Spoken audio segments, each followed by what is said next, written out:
Conversations with Azu Ishekwene. Hello. Former Nigeria's permanent representative to the United Nations, late Ambassador Yusuf Maitama Sule, famously bemoaned Nigeria's lack of advancement and development on the same level as her peers at independence. Some of those countries, late Ambassador Sule compared Nigeria with, have gone on to become what today is regarded as the Asian tigers. And what is your story about Nigeria? Have you heard about Peugeot Automobile Nigeria Limited? Have you heard about Steyr Nigeria Limited? Have you heard about Volkswagen Nigeria Limited? Have you heard about the Ajaokuta Steel Complex?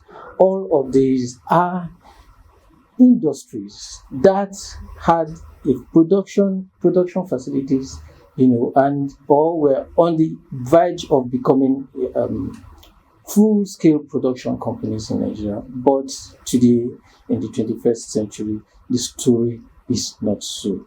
What is your story about Nigeria? And this forms the basis of our discussion today, titled Nigeria, 3 Stories, 1 Message, written by our usual columnist, one of my favorites, Azu Ishekwene, and published on the back page of the Leadership newspaper.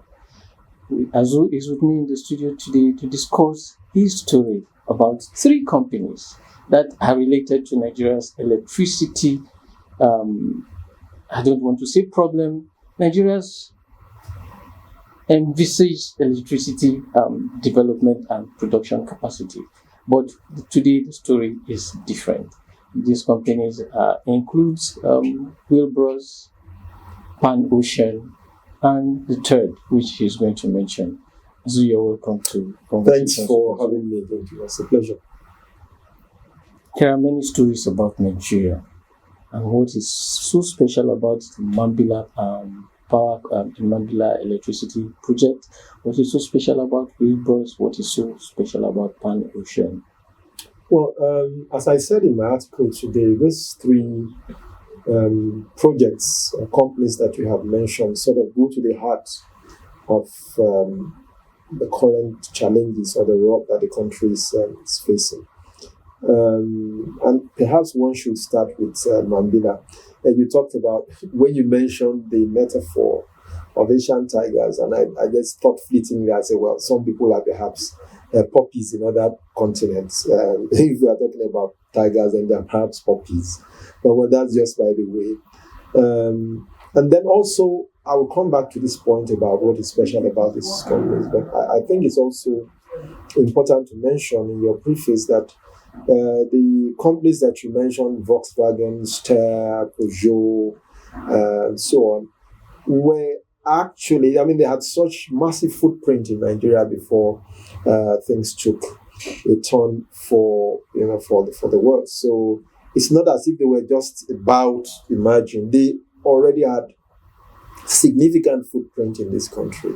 And I remember that as part of the what was supposed to be the industrialization policy of the government, those companies, Nigeria was already with Volkswagen, for example, and I think to a significant extent, Peugeot, the company was already having what they call CKD, then completely knocked down parts, which was just the prelude to actual manufacturing of cars. Of cars, but well, that is still. They were already into assembling. Yes, they were already into assembly. The CKD assembly. But they were going to set up full-fledged manufacturing plants there before things took a turn. Well, that's again a story for another day. Let me come to the point about what makes the 3 companies that we are discussing today special, whether it's Mambilla or Wilbros or Pan Ocean, any of the 3 of them, or they have one which you also mentioned, which is Ajaokuta. Although it's a half that is bigger than a whole, but we'll talk about that. So the 3 main companies that I discussed in my piece are mainly companies that have to do with energy and power. And a company can only go to the extent of the power that it has. You can't go beyond that. And as I also said in the article, the my interest in Mambilla and the Mambilla Hydroelectric Project was way back in Obasanjo's days. He traveled to China and saw what was happening at the Three Gorges. Three Gorges is the biggest dam in the world. It's the biggest hydroelectric dam in the world, and thought perhaps we should replicate that on a smaller scale at Mambilla in Gimbu in Taraba State. That was that. At the time, I think Nigeria, our power generation capacity at that time, I know there are all kinds of problems down the food chain. I mean, generation, transmission, distribution, marketing. But as far as generation was concerned, if I remember correctly, at the time of the discussions around the Mambilla Hydroelectric Project, Nigeria was doing, in my view, less than 4,000, far less than 4,000. So the idea was to set up a power project that was to do 3,050 megawatts, which would have been a significant leap in terms of power for a country that has over 200 million people. But and then the project was to have been in 3 lots. So there was lot 1, there was lot 2, and there was also lot 3. I think the lot 1 was eventually awarded to a Chinese firm that was supposed to do it. But later also the same government, Sunrise Electric, the Sunrise also was awarded, claimed it was awarded the same contract, but it was awarded turnkey by the Minister of Power at that time, Dr. Oluwabuloye. So obviously later I challenged the fact that you cannot give somebody a part of a project that you had awarded turnkey to somebody else. And so one thing led to the other. The long and short of the Mambilla story, and not to bore you or bore people who are watching or listening, is that the project was supposed to have started effectively in 2007, and so by 2012, Nigeria was supposed to have enjoyed, in addition to whatever it was getting at that time, another 3,000, slightly over 3,000 megawatts. But here we are, years after that project was supposed to have been completed. I think it was supposed to have been completed about 2012. So here we are in 2024. The project is currently generating 0 electricity. And so when you had the sort of experience that Nigerians had in the last 1 week or so, when the grid collapsed 3 times, and Punch told us that the national grid had collapsed 105 times in 10 years. It just makes you wonder. But it really doesn't make you wonder. It helps you to understand why we are where we are. Is it a matter of political will? Yes, to the extent that the resolution, it obviously will have to go out of arbitration for it to be resolved amicably. So to that extent, yes. I mean, the government needs to find a way of retrieving the baby from the bath water before disposing of the bath water if we have to. So yes, to that extent, political will is important. But if you also consider there's other factors at play. There's problem of ego, obviously. Then there's the problem also of the choices, very poor choices that the country has made.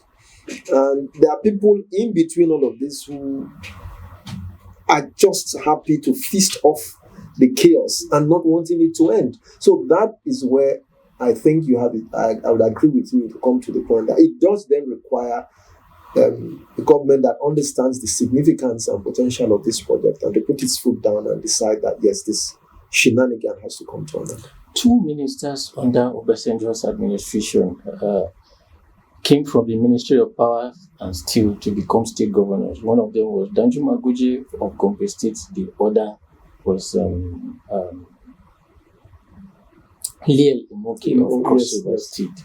Do you think these vested interests have been using the power sector, to empower themselves politically? Well, really, I do not want to bother myself much about what vested interests do. Vested interests, whether they are here in Nigeria, would naturally, if you give them space, they want to further their nest. And they don't have to be Nigerian. So there's nothing that makes vested interests peculiarly a Nigerian thing. It's all over the world. People have vested interests in projects. But I think the significant difference in what we are experiencing here and what you find in more forward-looking parts of the world is that there are also systems. That there are systems that will hold people to account. Accountable. All right, and so ensure checks ensure checks and balance. For example, Obasanjo left at least 30 billion naira in the project account. That money is missing, and now today we are hearing that the minister in between that time and now is also being prosecuted for about 26 or how many billion of what happened to part of what was to have gone into part.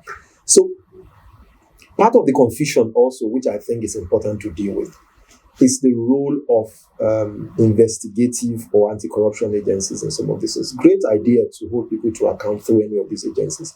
But I think it's also important to always have the big picture in mind, especially when you are dealing with projects that will have significant multiplier effect. I mean, a friend was telling me yesterday about Fiat in the early 70s or so, when Fiat, of course, is the family business, was going down. And the government of Italy was not going to allow Fiat to go down, whatever the problem was. So they had to get in there and sort out the problem because of the implication of dealing with it that way for the entire country. So if there are significant gargantuan major projects that are at risk because of issues of management, yes, the people who are helping to hold them account can do that. But there also has to be a way of looking at the big picture. What does this establishment, what does this project promise to deliver to Nigerians? And how can we deal with some of the intervening issues without ruining the entire thing? And finally, we'll have to jump over so many other very important critical issues you've raised. You asked a fundamental question towards the end of the article: who will bail this cat? Well, this cat currently, as it is up for President Bola Ahmed Tinubu to bail, because a number of these things, especially the Mambilla one, is tied up in arbitration, all kinds of disputes, legal disputes, and I whether it's with the EFCC or with arbitration internationally, but I think the president, because of the urgency and the criticality, if I may use the phrase, of what is at hand, he needs to sit down, in my view, to look and evaluate what are the benefits that Nigerians stand to gain from this, and then call everyone involved in this project. China Exim Bank wanted to even offer to put additional money in Mambilla, but because of the legal entanglement, they backed off. So you have to remove that encumbrance for you to make any progress. And I think that is squarely the president's call to make. All right, we'll put a wrap on this. And before we go, I'll bring you something fundamentally different from the discussion we just had. Not fundamentally, still part of Azu's touch on different issues as well. The book train started in Abuja. The book reading train started in Abuja in July. Yes, to July 26th. Moved to Bayelsa, and it is heading to a very significant point in Azu's life and career. And I don't want to mention it. He is going to give you the breakdown. It's heading to Lagos. So tell us about... thanks very much for bringing that in, Julius. Well, you see, all of this actually ties into something. I do not think that, yes, although we may have been talking about power and all of those things, and then you segued into... But you see, writing for media and monetizing content, which was the book that we released in June, is a book on the journey, and I think it's also a book that helps you as a reader or as a content creator, whatever it is you're doing, to see how you can harness and get reward and value for your effort. So it is not you did not move at a tangent, but we look forward. I do look forward to having readers. I'm really excited about the book reading. Super excited. November 5. And it's going to be on Tuesday, November 5, 2024 at the Tayo Aderi Nokun Hall, University of Lagos. And the Vice Chancellor has also kindly accepted to be there to chair the occasion. But I mean, she's just one of the very many people who I'm really, really excited because I'm getting a lot of feedback because it is also going to happen at my alma mater, and that's very important to me. Thanks for bringing this up. You're already in the mood. Yeah, obviously, as you can see. Writing for media and monetizing. Obviously, cheers. Thanks. All right, this is where we call it a wrap for today's show. Don't forget for the book to go to azuzu.media, and you can actually you can pre-order on azu.media for as many copies as you want, and you can also visit our social media handles to share, like, and comment on our content on Conversation with Azu. Thanks for coming on the show, Azu. Thanks for having me. Bye for now. Bye. Conversations with Azu Ishekwele.